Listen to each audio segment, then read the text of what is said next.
Welcome to episode 193 of the Daniel Yoris podcast with today's guest, Andrew Coates. Let's go.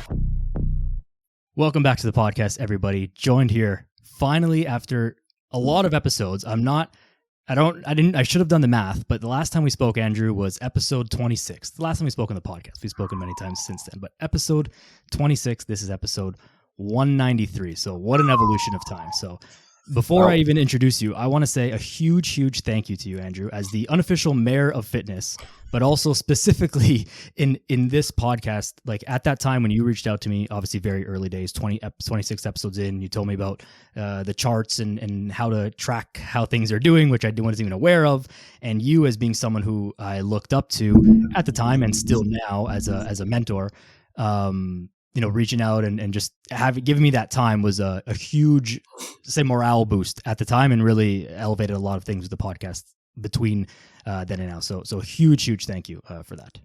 Well, I mean, you could flip this because you talk as if I'm in some sort of like high status position in the industry, and I hate the lens of status.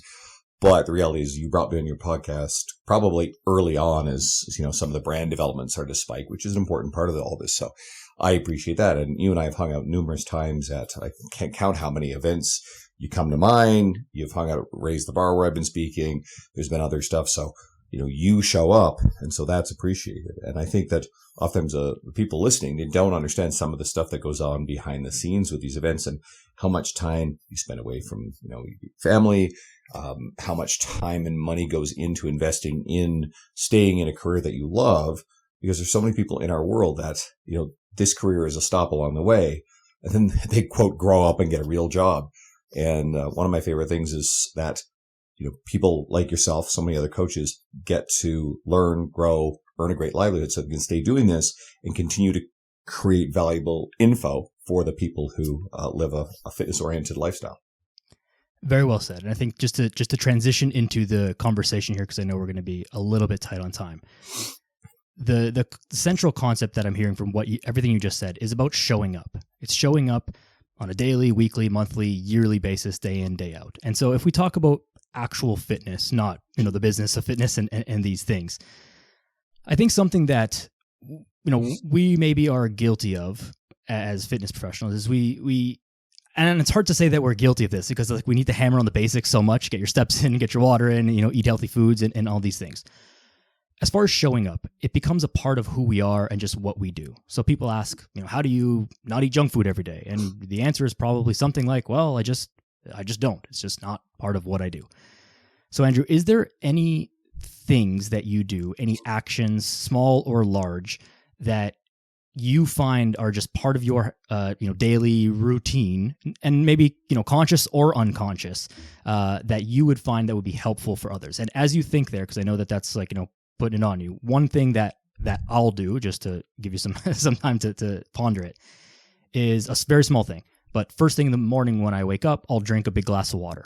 And this is not a lemon water. It's not a hormone balancing. It's just a regular glass of water. And that gets me ahead on my hydration for the day. It makes me feel good before I get into coffee and food and everything else. Are there any little things like that you do? Yours is kind of the metaphor, like making your bed, right? Like, you feel like you've accomplished something. So through the fitness lens, there's actually there's a lot of good stuff here. So let's actually take this one deeper. I will give a specific action first. And I think this one is potent. I have noticed personally when I sit down, right, and I'm on the couch later in the evening, even I can sometimes feel, I don't want to go do something active. I don't want to go cook something. I don't want to go do some of the quote chores that I'm supposed to do. But the simple action of getting on my feet, as opposed to thinking about, everything changes when you're on your feet. It's not hard to go do the things when you're on your feet. It is hard to think about doing the things when you are in a recliner, right? You're kind of lazy. So I find that instead of thinking about all the stuff you're supposed to do, the action of getting off the couch, getting up, getting moving. And even if it doesn't lead to anything else, you're simply just getting some blood flow and you're breaking up the fact that you're sitting. So that, I think, is a very powerful tactical thing. And it's very low friction if you actually think about just get on your feet. Okay. Well, let's go deeper. What you alluded to is creating an identity, right? So I think a lot of people struggle with crafting an identity that is rooted in I'm a fit, active person. If anything, I think a lot of people are very we have narratives. I definitely think this is worth going into, narratives and stories that we create. We'll come back to this. That is ego and identity protective. And oftentimes I believe there are a lot of people who hold on to an identity that they believe that they're not the type of person who can go to the gym, several days a week, or cook and eat nutritious, healthy foods. They tend to create this false dichotomy of like strictly on versus like completely off behavior. And they're uncomfortable, unwilling to actually put one foot firmly in the healthier lifestyle because they're afraid that they have to leave behind all of the other like comforts that they have. For starters, anybody who's lived on this side, everybody listening probably knows that you wouldn't trade the way that you are now, the fact that you make the gym the regular part of your life, you're outdoors, you're active, whatever form that takes, the healthy cooking, and how you feel physically, emotionally, metabolically, cardiovascular health. And you wouldn't trade it for if you've had that period of your life where you weren't as active and you didn't feel good, you didn't feel mentally good, you didn't feel like your metabolic health didn't feel good. And if you pause and think on that, it's like, which one would you take? And I overwhelmingly believe all of us would say, I would never go back to living on the couch ever again, eating all the junk food. I personally don't enjoy junk food, right? If I need a more convenient meal, and there's been a few times where I'm like, okay, cool, I don't really have anything cooked. I'm usually very good at proactively cooking meals. And I'm driving, maybe it's from the gym, and there's a ton of fast food outlets. And of course you drive and you think, oh, there's got to be something. And you see all these things, I'm like, nope, right? Like McDonald's, no, hell no. Anything that resembles it, hell no. Now, I post occasionally about, I enjoy a planned Dairy Queen Blizzard once a week, Reese Peanut Butter Cup. I think it's magical. I do it after a leg day. I pause, I sit down, like tune out distractions, and I enjoy it. And I've created room for that because it fits. And that to me is something that I treasure and look forward to that keeps me from wanting all the other mediocre, convenient rubbish that is in front of us. So, I'll be driving and I'm like, I can't find something that meets my standards for something I actually think is pretty good that will be comparable to how much I enjoy the things that I cook at home. I really like the things I cook at home.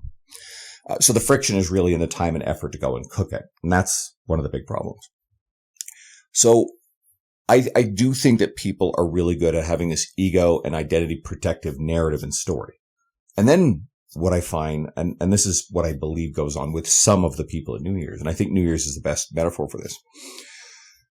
Instead of going in and planning something reasonable, and going, all right, I'm going to make an effort to go to the gym 3 times a week. Maybe I'm going to hire a coach right away, or I'm going to go do some research online and figure out a plan. I'll watch some videos. I'll learn what I'm doing. I'll try to get, a couple of 20-minute sessions of cardio a week, start easy. I'll build up. I'm also going to try to figure out how to prepare and plan some healthier nutrition, some things I like. That would be a sensible approach. And almost anybody could succeed with that. And that's sort of what our lives, even as fitness professionals, that's sort of what our lives look like. I mean, I'm at the gym probably 5 days a week for workouts, right? I make sure I meal prep, probably 3 times a week. So I'm predominantly eating home cooked food. But, that's just a scaled up, more advanced version of what I just described. So, but I think what people are out to do is they're not out to change.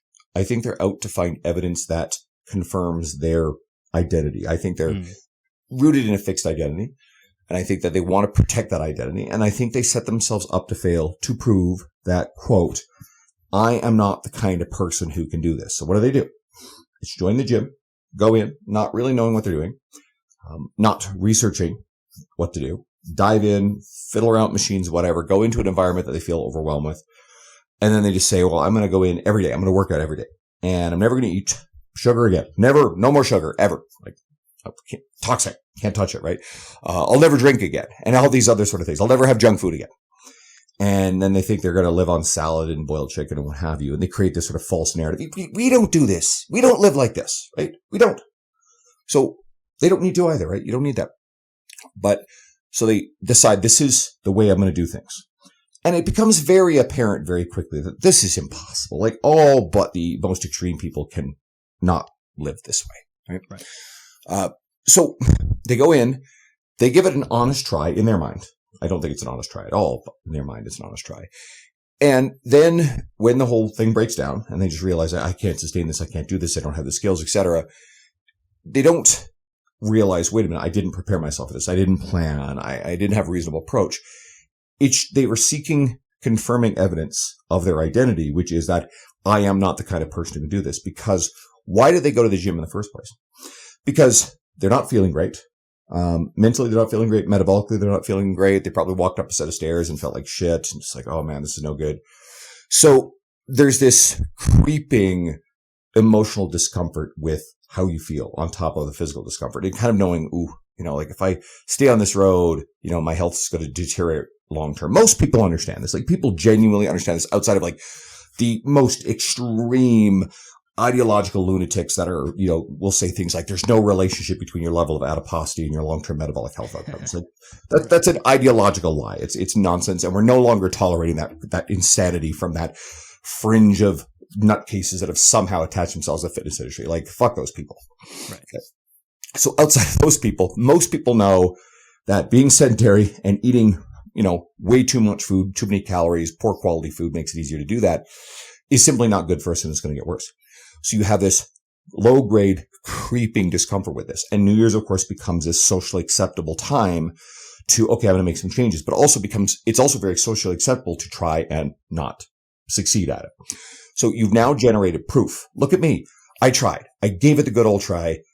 I couldn't do it. I am not the kind of person who can do this. So it alleviates that emotional discomfort with where they are, how they feel. And then they go back to the way they were before, black and white behavior. And that discomfort gradually starts to creep up again as they see other people in the office, in the workplace who are more active, and then they might start doing the thing like bringing in what I call the sabotage donuts to try to like make the uncomfortable stimulus go away instead of looking in the mirror and go, wait a second, there's something I don't like about me, right? It's like, let's make this thing makes me feel bad. I need to make that stop, right? So that's a common human affliction too. So that creeps up, and then until they turn around, they try to do this cycle again where they go on, some sort of crazy diet and think, cool, I'm never going to have sugar again, right? And then that breaks down after a little while because it wasn't sustainable. And then there's more evidence that, hey, I'm just not the kind of person. It's in my genes. No, it's not in your genes. And yet genetics are absolutely relevant to the broad spectrum of outcomes, sure. But there's nobody genetically who cannot do this, right? It just means that you have to approach it with a more reasonable, sustainable, thoughtful, planned method.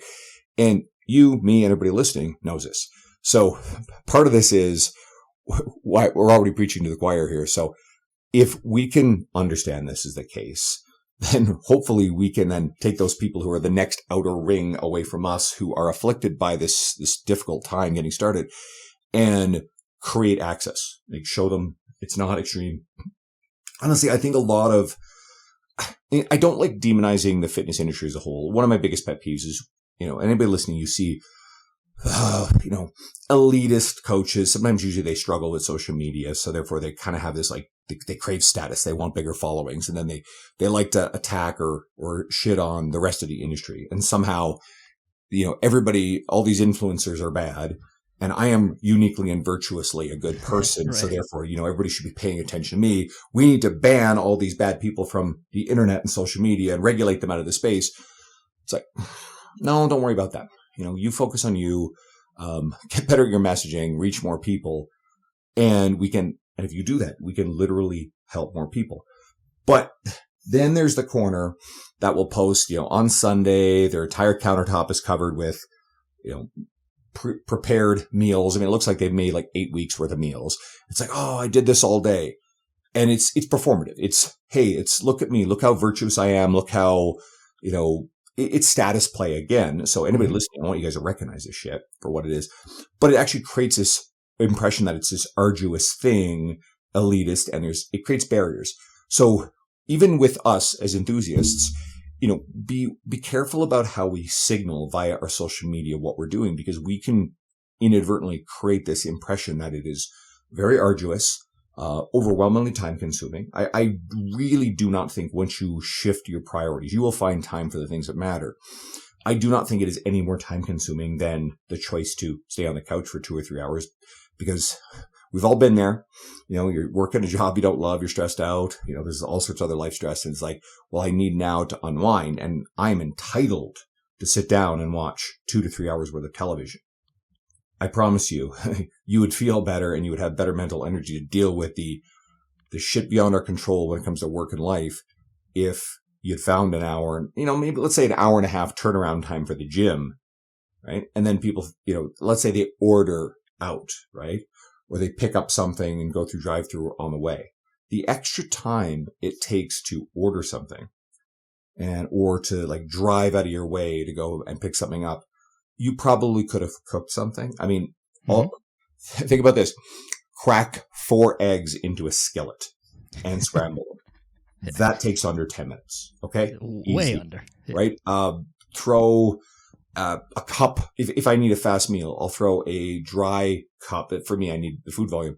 A dry cup of quick oats in the microwave. 2 minutes, 25 seconds. And then when it comes out, I'll throw a scoop of protein powder I like. And quite frankly, it's kind of like dessert. It's actually better than most of the junk I could get out there. And those are just a couple of quick, high protein, meals. Do them together. Funny enough, that's my breakfast every morning. I do that combination. I peel an orange, have a piece of fruit or whatever.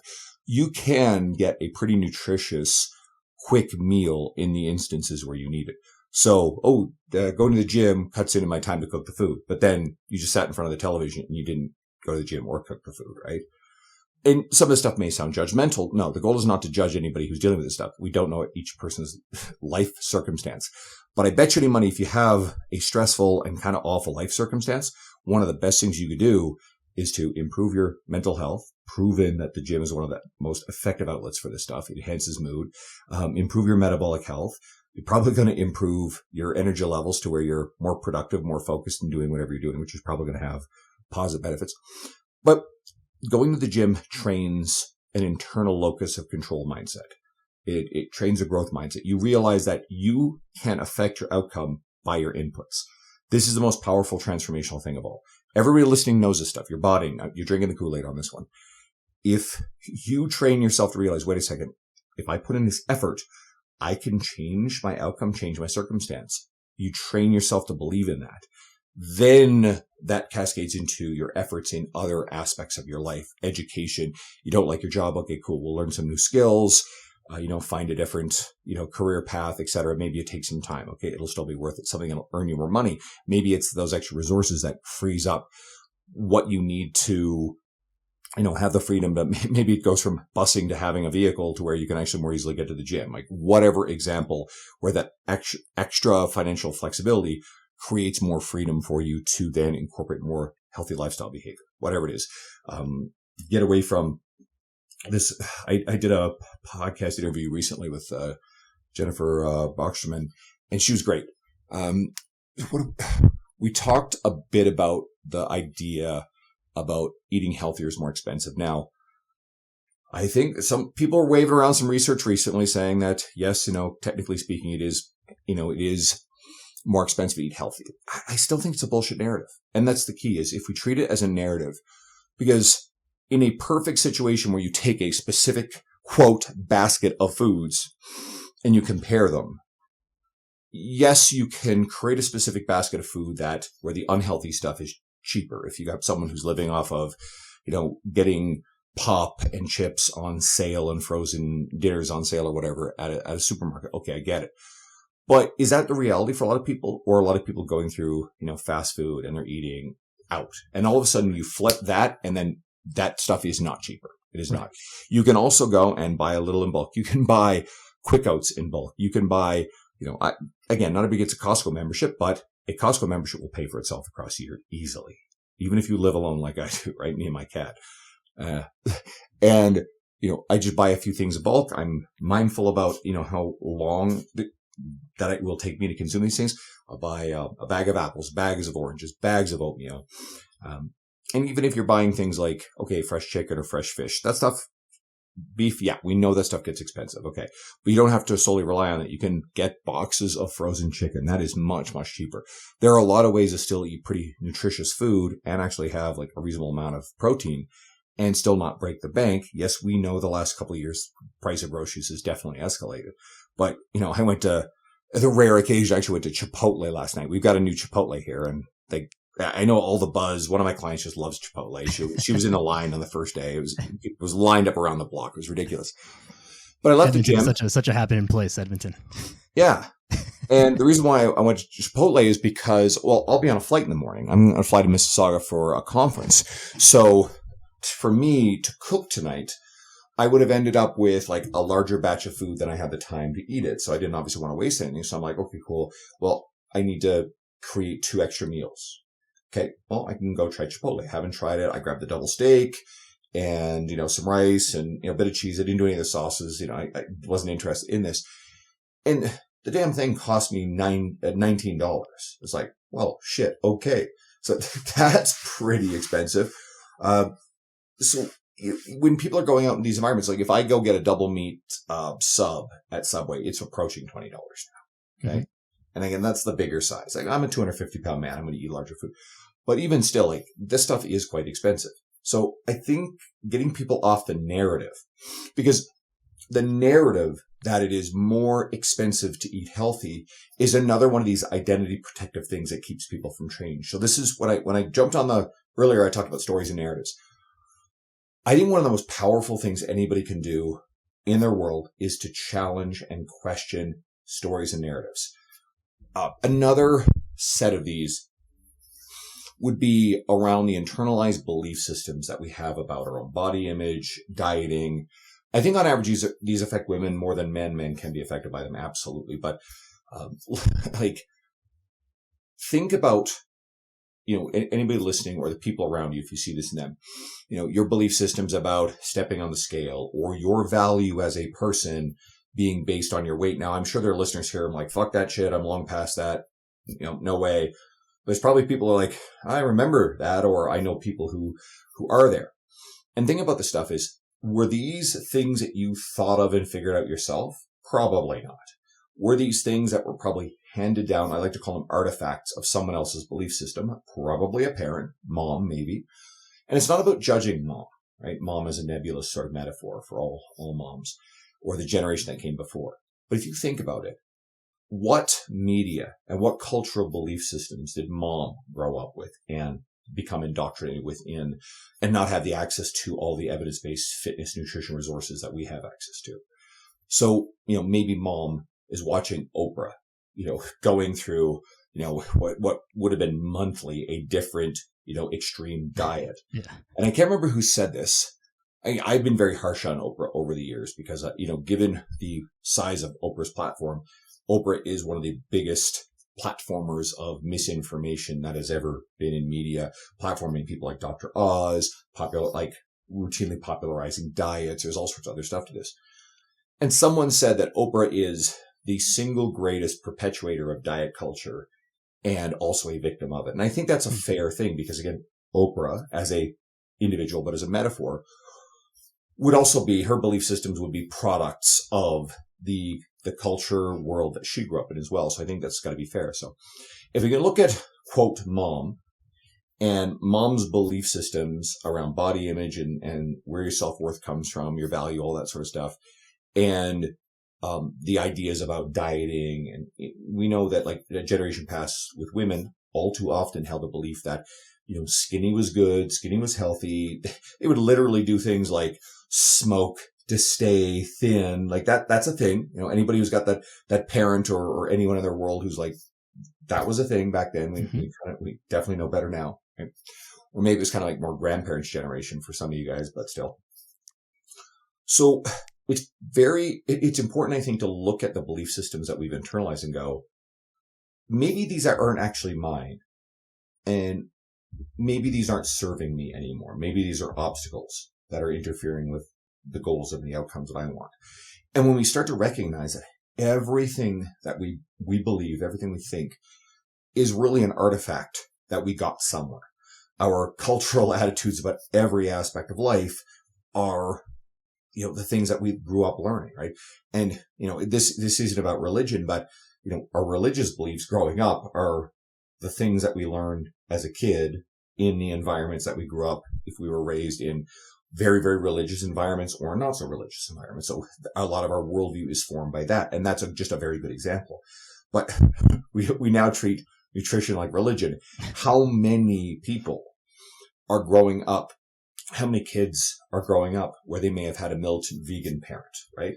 And that militant veganism, and again, like, I think there could be healthy and ethical vegan, nutrition. I would definitely go into Beldy Schoenfeld. She's a good friend of mine, great speaker in the industry, and has a book on evidence-based veganism. She's probably the most nuanced resource out there on this particular topic. But we know we have these like extremist talking heads there. We have the carnivore camp on the very other end of the extreme. Can you imagine a kid who grows up with parents who all they talk about is keto and carnivore and carbs being bad? I mean, we have how many people are indoctrinated in the idea that carbs are bad? And we're getting it from media, but it's even more dangerous when it's parents talking about this in front of children, and those children grow up with those belief systems. That stuff's hard to uproot. Yeah. So just think about, what are the beliefs that we still hold on to? Even someone like me who would have, my early exposure to fitness would have come from bodybuilding magazines, bodybuilding community, right? And I think there's a lot of good and a lot of bullshit in that world. So what did that world tend to be indoctrinated within? And the whole fitness industry, a generation ago, clean eating ideology, right? Clean food is good, junk food is bad. And it sort of didn't really have a great grasp of understanding on, actually calories matter, right? You can incorporate a little bit of junk food and still stay within your calorie goals and stay lean and stay healthy, right? And people like Layne Norton and Sohee Lee and so many of the other evidence-based fitness professionals who popularize things like flexible dieting, if it fits your macros, that sort of stuff, helped lead the way and push that education in the mainstream.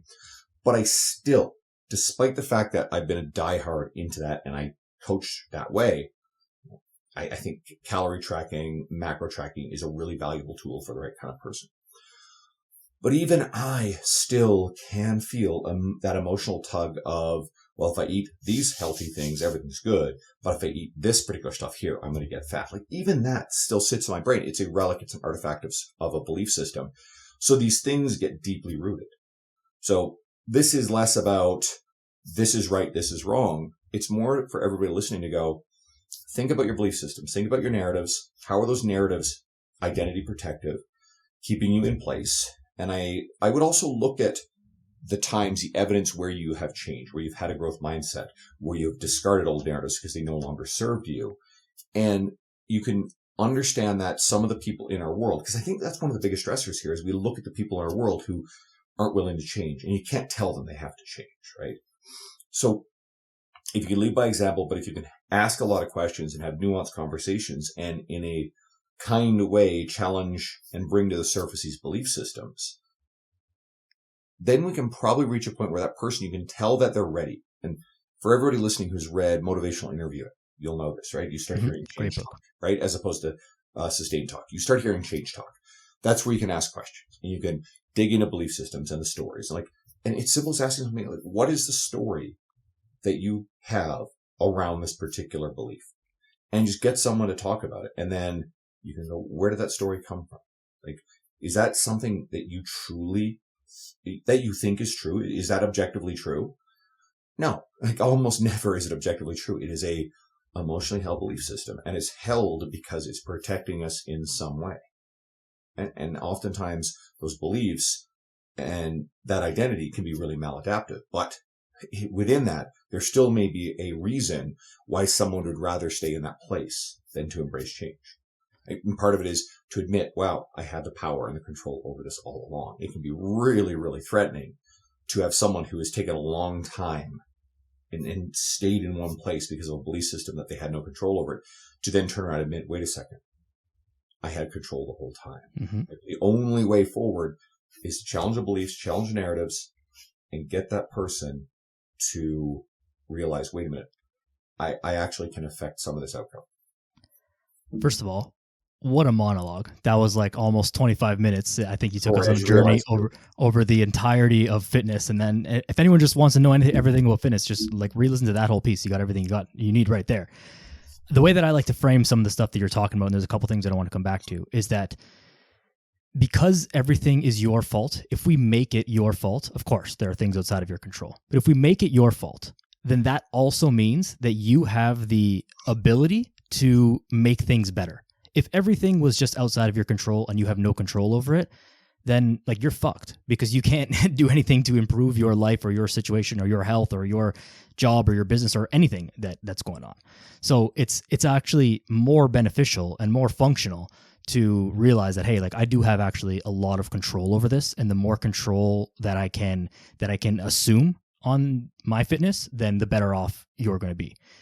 Now, circling back to kind of the beginning of what you were talking about there, this idea of this subconscious self-sabotage where someone enters into a fitness journey and goes, balls to the wall, all in on something that deep down they know is unsustainable. And I hope that they would realize eventually that like, this is not really what people do. Fitness people don't never drink alcohol, never eat sugar, never miss a day in the gym. Like all the, like no one does that. And maybe like 0.0001% of people, maybe bodybuilders in the last few weeks of prep for the Olympia or something like that, but no one real actually does that. And so they go through the cycle and then they end up failing, and then they prove to themselves, as you were saying, that like, hey, I'm not this kind of person. Now, maybe they, the next New Year's comes around and they try a different thing. We tried keto last year, and this year I'm going to try, whatever, new thing. And then they fail at that. And then the next year they try something new. And eventually we hope that this person comes to a place where they're like, hey, maybe I'm going to hire a coach. Maybe I'm going to follow someone a little bit more evidence-based. Maybe I'm going to follow something that's a little bit more reasonable. And then they stick to it. Now, when you stick to something, you also have to be able to measure the progress. And this is where I think another avenue where people get stuck on is, I want to lose 25 pounds in a month. And so you set this expectation that is like crazy high, and then you fail at it. But you end up losing maybe 8 pounds in a month, which any good coach would say like, hey, that's phenomenal. Like that's actually great. But because you missed your target, you feel poorly about it. You feel like you failed, and then you quit. You stop doing the thing because you feel bad about it.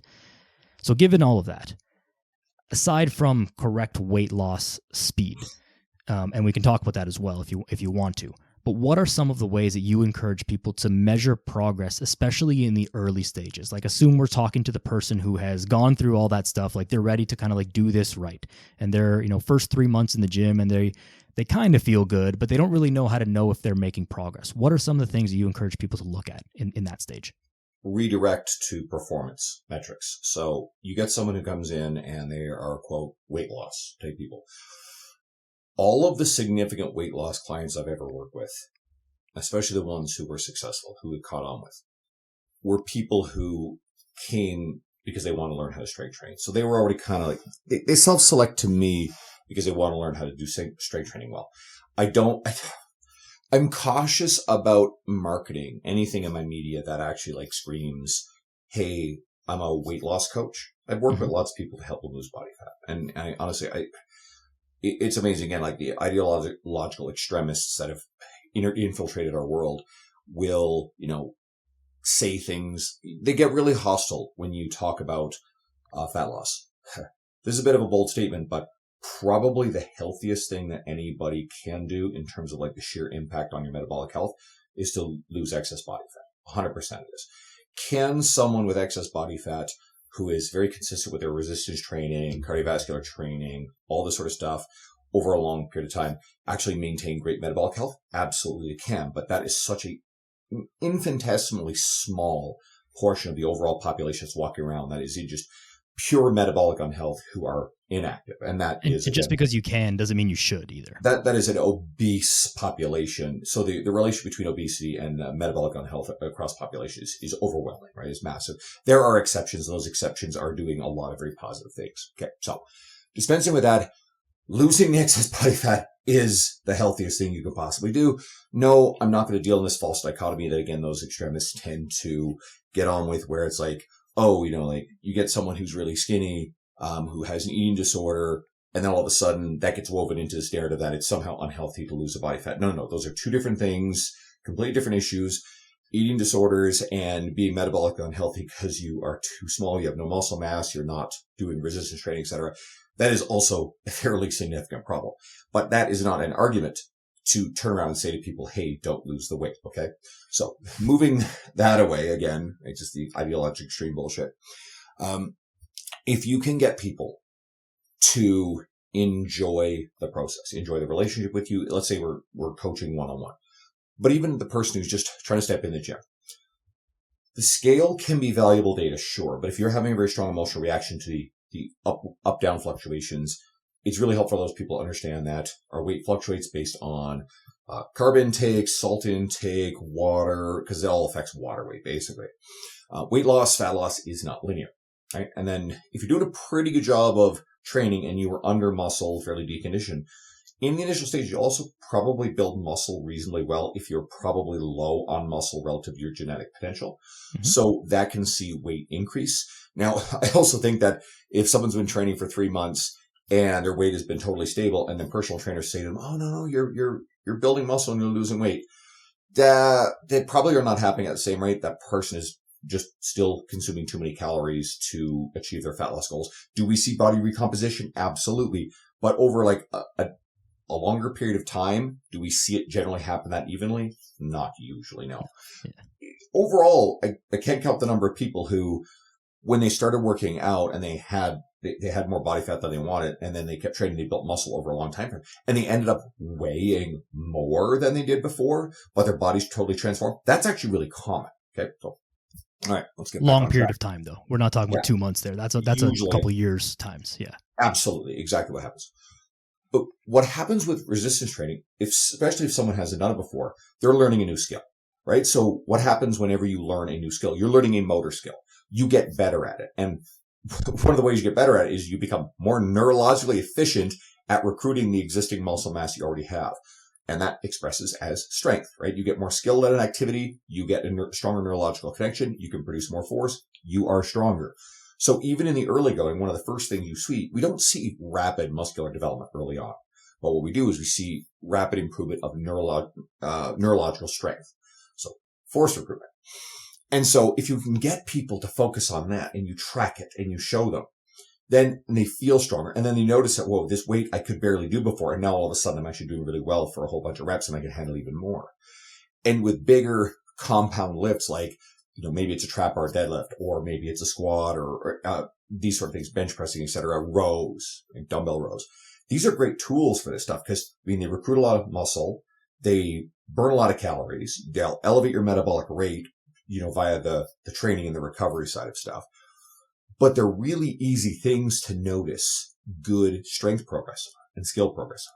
And if you can get someone to fall in love with that side of it and get excited, because in the early going, it's very rare to see the same kind of stagnation or fluctuation that we tend to see with body weight. So if someone can see, you now have proof. Like you have proof, hey, I couldn't do that before. As long as you don't have someone who's like every week they're, squatting an inch less deep, and all of a sudden like they've got all this weight on their back and they're like quarter squatting it. Like standardize the range of motion as a coach. That's a good idea. And if anything, like what they're going to notice, they're going to improve their range of motion, improve their skill at this. So take note of things like that too, because not every improvement in performance is strength and weight based. There's a lot more elements to it. So if you can draw people's attention to that and they feel really good about this, well, they want to come back. Most of the clients I've ever worked with got really excited noticing that they're hitting new personal bests all the time. So, and then that gets them in the game long enough where the habit starts to stick a little bit, that they also start noticing that they're feeling better. Their energy is better. Their metabolic health feels better. Their mood is better. They start noticing that, and they don't want to give those things up either. So you draw their attention to them. They're stronger. And if you can keep them going long enough, and then you can also have the dialogue about nutrition, or maybe they just proactively make some changes because, hey, I've been active. Oftentimes people just make better food choices themselves to align with the new identity that is forming as someone who is fit and active. And then all of a sudden, what do we see? Ooh, inches are coming off, pounds are coming off. And then they're getting the result that they showed up for in the first place. So my absolute tactic, no matter who's in front of me, if I've got someone who's injury rehabilitative, okay, cool. We're going to focus on the things you can do, improvement in strength, performance, range of motion. If I've got someone who's massive weight loss, cool. Let's strength, performance, range of motion. If I've got someone who wants to pack on muscle mass, well, the road is largely the same. It's, you're just dealing with different nutrition for the person who's fat loss versus the person who's muscle building. But what's going to happen? We're going to do a lot of similar array exercises, cater to the sort of things that they enjoy, put tension on muscle and make sure that there's fuel enough, right? So all roads tend to align with well thought out strength training and creating an experience that those people love and want to return to. So to help explain this, because I think this is a big disconnect where people think that there's a vast differences between maybe a fat loss, quote unquote, training program and a strength building training program and like a muscle building training program. Of course, there are some differences, but like largely the point of strength training and going to the gym is to stress your muscles. And so the muscles can either get stronger or get bigger or both. But the muscles can't burn your fat. Like you can't work your fat in the gym. And so understanding that even when you're trying to lose fat and that is your primary focus above all else, when you're going in the gym, you're going there to train your muscles and get stronger. And so you still want to be tracking these performance metrics. And whether you're working with a coach or not, especially if you're not working with a coach, you should definitely be tracking your workouts week to week so that one, it's just logistically easier. You know what weights to use and you don't have to try and keep all that information in your head. But then you know that, okay, last week I did 100 pounds and this week maybe I can try 105 or 102 or whatever it is that's going up a little bit more. But understanding that the point of the strength training is strength training, and then there are other aspects, nutrition, steps, lifestyle, etc., that are going to maybe drive the other changes, be it the muscle building or the fat loss. And that's a difficult thing, I think, to just to wrap people's heads around, is that the point of strength training is to train your muscles, not to burn your fat. It doesn't work that way. I'll actually simplify an aspect of this too, because I think a lot of people get confused around differences between strength training and muscle building. And for the most part, they tend to run pretty concurrently for most of the people. Most time, as you said, you get into like high-end specific training, and let's say you've got powerlifters, Olympic weightlifters. They're going to be using pretty heavy weights, low repetitions, and number one is they're working on skill, but they're also working on the efficiency of how they recruit via their nervous system, the motor units, muscle, as well as possible, because we theoretically have kind of the best way to probably think about it is like a 1 to 100 capacity of how well we can neurologically recruit muscle. And like stuff on like the zero end, we're talking about like just pure like degenerative neurological stuff to the point where people just simply can't use their muscles anymore, right? And that stuff's bad news. And then you get up to the, let's call it 100, and we have people cannot voluntarily recruit 100% of muscle fiber via their nervous system, because you're going to end up in a situation where you're literally going to tear joints, ligaments, tendons, etc. Right. If you have a sufficiently fight or flight situation where someone is just running on adrenaline, they can get up to that place. You hear stories about grandmas, lifting cars off of trapped children, shit like that. What they don't tell you is grandma's body's wrecked after that. Or like you hear like, hey, don't swim out to someone who's drowning because fight or flight. They'll literally try to climb all over you and they'll drown the both of you because there's just such a surge of adrenaline that they're just physiologically so strong that they'll overpower you, right? That shit's bad. So think about that as kind of 100%. But if we think about people trying to get stronger with the same amount of muscle mass, right, which is going to require largely about like maintenance level calorie. And this is relevant to weight class athletes, Olympic lifters, powerlifters, mixed martial artists, etc. So the goal in that particular case is to maximize performance at your body weight. So your training is going to be very high intensity, high load, low repetition, low volume, a lot of the time. So that way, and you're training the skills so that way your motor recruitment is as close to the voluntary cap as possible. Okay. So that's actually one of the two aspects of improving strength. The other one, and that has a finite amount within maintaining the same amount of muscle mass. There's a finite amount there. There's genetic components where someone's insertions and origins of their like muscle tendons can affect how much force production they can create. That's relevant. But the other side is, if you want to get stronger, you have to put on more muscle mass. Okay, muscle is the structure that we use to move weight, create force, create power. So the best road to long-term strength improvement is to try to build more muscle mass. Okay. So I think people make these two things out to be these profoundly different entities that require different training. Under the circumstances that I described in the first case where you're trying to maximize strength, sure, that is an important part of it. But fundamentally, at a certain point, you need to be structurally larger to be stronger. I mean, what do all of the world's strongest men, competitors and women included, look like?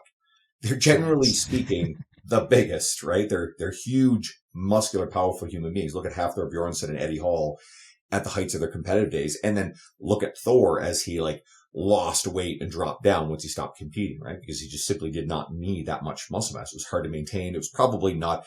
Men who are that large long term don't live to be blue zone, near, Yeah. 80 plus 100-year-old people, right? They tend to go on the other end of the spectrum because of the metabolic demands on their bodies, not to mention at that extreme level, you're dealing with anabolics and others in very, very high amounts that are going to have health repercussions.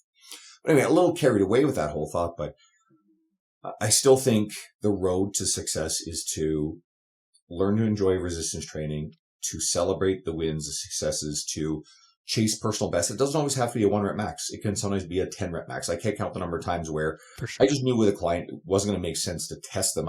Maybe it's higher risk to test a new 1-rep max. I don't tend to do a ton of that.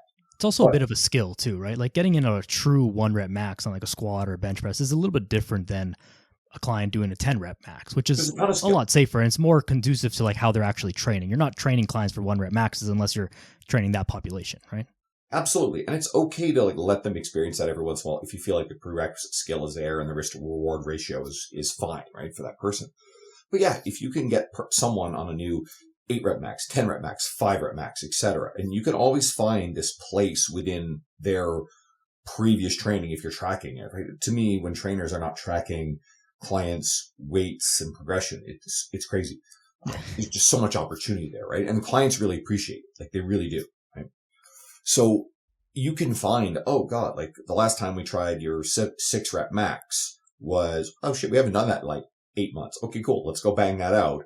And all of a sudden, hey, you've got a new personal best there. And you just show them, hey, listen, this is evidence. This is verifiable evidence that you have now improved and you are stronger and performing better than you have at some point in the past. And that's the sort of thing that'll keep people in the game, keep them excited. And then they get to reap the rewards of all of the other benefits that come from doing this stuff. I don't even think it's that hard to learn to love this. I think just by tracking it, it may not be, people don't enter the gym from the first time in their whole life and be like, oh, I love lifting weights. Let me lift up heavy shit off the ground and put it back down again. People don't love that immediately. But, you come into the gym because you want to feel better, you want to lose weight, all the normal stuff. But it doesn't take very long after that. Once you start tracking things, be like, hey, you know what? I actually do like this. And hey, maybe I can use that 30-pound dumbbell. Maybe I can, put the stack down one more on the lat pull down machine. Maybe I can add a second plate on the leg press or whatever it is. It doesn't take very long. And all it takes, I really think, is actually just paying attention. Like we've been talking about, just track it. Pay attention, and everyone wants little wins. You want to see tracks of progress the same way you track progress in a video game. You want to get the next, item or, thing, next skill level. It's not too dissimilar. So but it just takes you getting in there and having a little bit of awareness to actually pay attention to those things. So you're leveling up, and you get bigger and stronger. You have more hit points. For those who grew up on role-playing games like I did, you want more hit points, right? Exactly. You want to become harder to kill. You literally are harder to kill if you do all these things. Exactly. Do you want to be Bowser, or you want to be the little Goomba guy? Everyone, you want to be Bowser. Andrew, let's wrap this up because I know that we're going to be a little bit tight on time, and we can keep rambling for a long, long time. But lots of really good stuff in here for people to listen to. Is there anything that you want to say to wrap this up, and anything that you want to point people towards that they should look for coming up in the next little bit? All right. I am in the process of revamping my own podcast. I've had a podcast for over 7 years, over 300 episodes. Love it. It traditionally has been very geared towards talking to probably coaches and career development based stuff. I am going to be relaunching it. I got a new logo. My friend Chris Little has been doing some back end. I know you know Chris. And it's really going to be... Or keeping the same name? Or you're keeping the same name?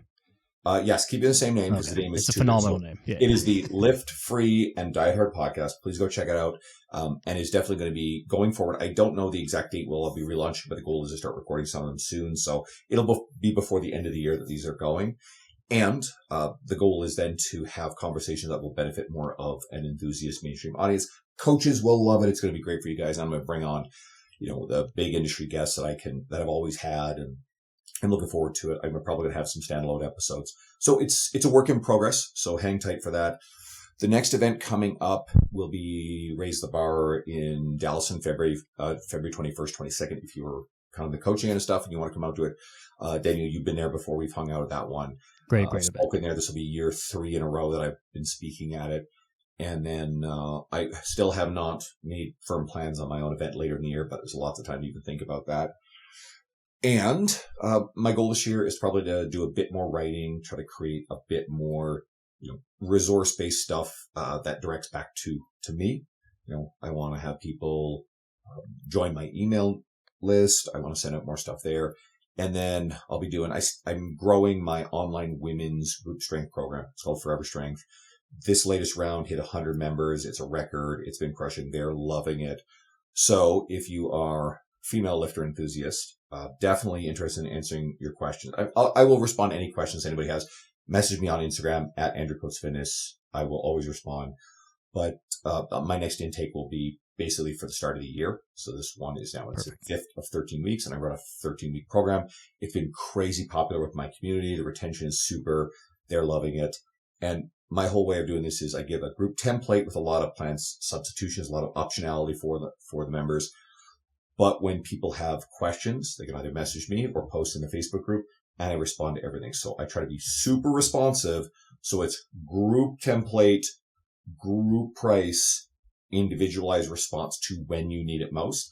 And we're seeing a lot of people in the industry kind of trying to go the other way and like systemize themselves out of the coaching relationship, responsive relationship. And I think it's one of the biggest mistakes we're seeing now amongst trainers. Agreed.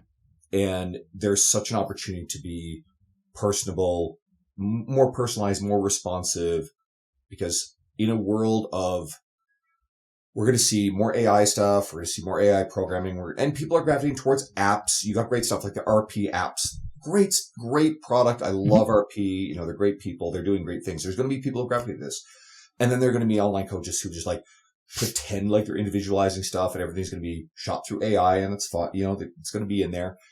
But if it frees the coach up to do more coaching and relationship-based interaction, cool, no problem. But if it's freeing the coach up to spend most of their time on, boats in Kelowna, running around in bikinis while you're promoting your online coaching. And yes, I'm throwing a little bit of shade there. I know some good people who do this, but there's a lot of this is, the online making Instagram reels walking through grocery stores with your shirt off. That sort of shit, right? We're seeing more and more of that. And that gets clicks. Okay. And I don't believe in complaining about it. I believe in beating it. I believe in being better. So guess what? I have a better program than what these people are going to be able to offer.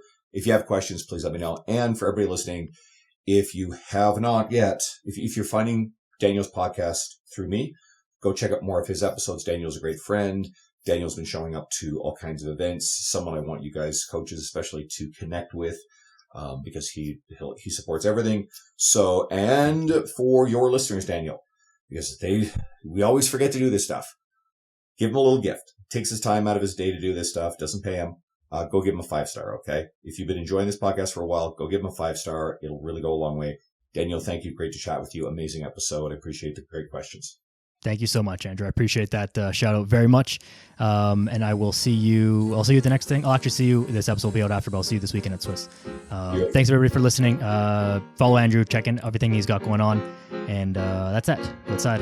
Be a good person. We'll see you next time.